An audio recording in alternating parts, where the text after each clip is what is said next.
नमस्कार दर्शक बंधु मु प्रदीप आपण मानक स्वागत करुच्ची आज आउ एक नुआ भिडियो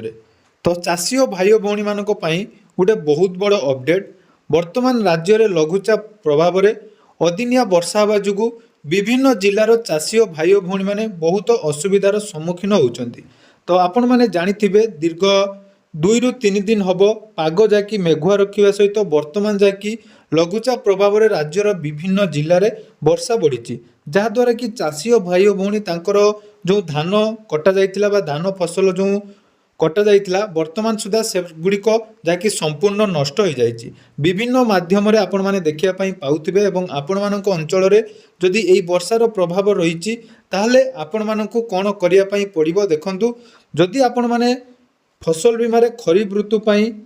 रेजिस्ट्रेशन करथिले बा फसल बीमा आपण माने जदि आवेदन करथिले ताहले आपण माने केमिति से फसल बीमार क्लेम करिवे जहाँकि प्रधानमंत्री फसल बीमा योजनार सहायता पाइबा पई 72 घंटा मध्य कृषि रक्षक पोर्टाल रे सूचना देवा आवश्यक। तो जदि आपण माने सूचना दउचंती ताहले परवर्ती समय रे राज्य सरकार को तरफ सहायता पाइबा सहित आपण मानकर जो फसल बीमा रे प्रीमियम पेमेंट करचंती सेही फसल बीमा रे आपण मानकु मध्य सहायता मिलिबो। तो केमिति कोन आपण मानकु करिया पई पड़िबो आसंतु आज रो वीडियो रे से विषय रे संपूर्ण डिटेल्स जानिबा। ता पूर्व जदि चैनल को प्रथम थर विजिट करचंती वीडियो को लाइक करिवे चैनल को सब्सक्राइब कर नथिले एबे ही सब्सक्राइब करी आगो को हम चैनल माध्यम रे बहुत सारा नुआ नुआ अपडेट पाई परिबे। तो देखंतु गुडे बहुत बड़ो असुविधा वर्तमान जहाँकि चाषी और भाई भौणी मान पाखे आसी जाइए जहाँकि जो मैंने अलरेडी धान अमल कर असुविधार सम्मुखीन होती सहित जो मानकर फसल वर्तमान सुधा कटा जाई नथिला बा जमीरे जो धान आपण मानकर रही वर्तमान संपूर्ण रूप नष्ट हो जाइए। एने आपण मानक क्षतिपूरण दिज्व बोली राज्य सरकार तरफ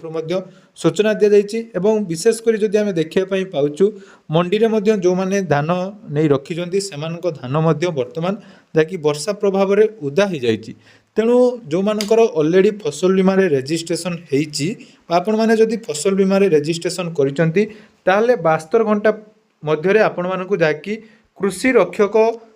पोर्टाल रे सूचना देवाई पड़ो। तो केमिति कौन सूचना देवे आसतु तार डिटेल्स जानिबा। देखंतु विगत 2 दिन धरी अनुगुल बालेश्वर भद्रक बौद्ध कटक ढेंकानाल देवगढ़ गजपति गंजाम जगतसिंहपुर जाजपुर कंधमाल केन्द्रापड़ा केन्दुझर खोर्धा कोरापुट मयूरभंज नवरंगपुर नयागढ़ पुरी एवं रायगड़ा जिलार विभिन्न स्थान में वर्षा अनुभूत होती। यही अदिनिया वर्षा जो अनेक चाषी अमल करी क्षेत्र में रखिथिबा खरीफ फसल क्षतिग्रस्त होबार आशंका करा जाउची।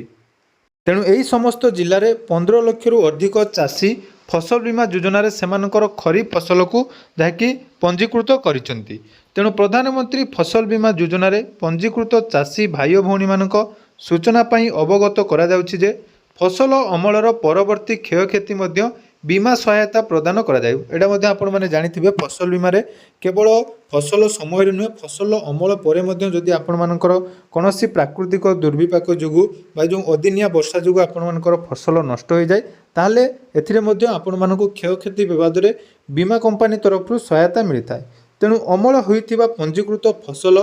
खेत रे बिड़ा बंधा जाई किंबा खला को जाई सुखैबा अवस्था रे अमलर 14 दिन बा 2 सप्ताह मध्य अदिनिया वर्षा जनित क्षयक्षति हेले बीमा सहायता प्रदान पाई योग्य विवेचित हुए।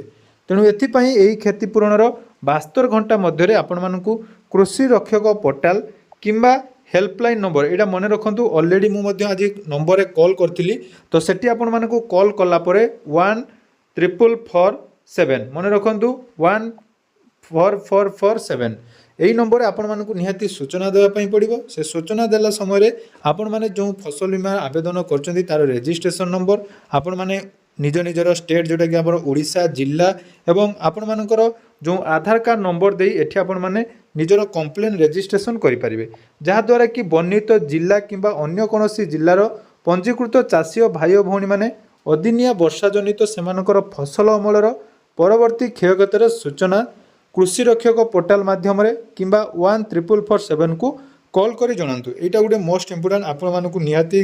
এই কামটি করিয়া ପାଇଁ ପଡ଼ିବ ଯେହେତୁ ସରକାର ମଧ୍ୟ ଏ ନେଇ ତତ୍ପର ଅଛନ୍ତି ସରକାର ମଧ୍ୟ ସୂଚନା ଦେଇଛନ୍ତି ଯେ ଚାଷୀଙ୍କର କ୍ଷୟକ୍ଷତି ଆକଳନ କରାଯିବ ତା ପୂର୍ବରୁ ଯେହେତୁ ଆପଣମାନେ ଫସଲ ବୀମାରେ ରେଜିଷ୍ଟ୍ରେସନ କରିଛନ୍ତି ତେଣୁ ଏଇ ଯେଉଁ ହେଲ୍ପଲାଇନ୍ ନମ୍ବରକୁ ରହିଛି ହେଲ୍ପଲାଇନ୍ ନମ୍ବର ଆପଣମାନେ ନିହାତି କଲ୍ କରନ୍ତୁ ତା ସହିତ ସମବାୟ ଏବଂ କୃଷି ବିଭାଗ ଓଡ଼ିଶା ସରକାରଙ୍କ ତରଫରୁ ଚାଷୀ ଭାଇ ଓ ଭଉଣୀମାନଙ୍କୁ ଅନୁରୋଧ ତୁରନ୍ତ ନିଜ କ୍ଷୟକ୍ଷତିର ସୂଚନା ପ୍ରଦାନ କରନ୍ତୁ ଏବଂ ଏହି ଯୋଜନାର ଲାଭ ନିଅନ୍ତୁ ଅଧିକ ସହାୟତା ପାଇଁ ନିକଟସ୍ଥ କୃଷି ଅଧିକାରୀ ଯିଏକି ରହିଛନ୍ତି VAW BAO DAO CDAO କିମ୍ବା ସମବାୟ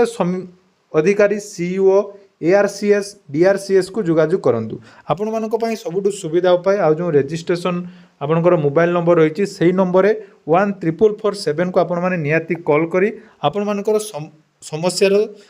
ଯାକି ଜଣାନ୍ତୁ ଏବଂ ଆପଣମାନେ ନିହାତି କମ୍ପ୍ଲେନ୍ ରେଜିଷ୍ଟ୍ରେସନ କରନ୍ତୁ ଯେହେତୁ ଚାଷୀଙ୍କ ପାଇଁ ଆପଣମାନେ ଫସଲ ବୀମା କରିଛନ୍ତି ତାର ଲାଭ ନେବା ନିହାତି ଆବଶ୍ୟକ ତେଣୁ ଜଲ୍ଦି ଜଲ୍ଦି ଆପଣମାନେ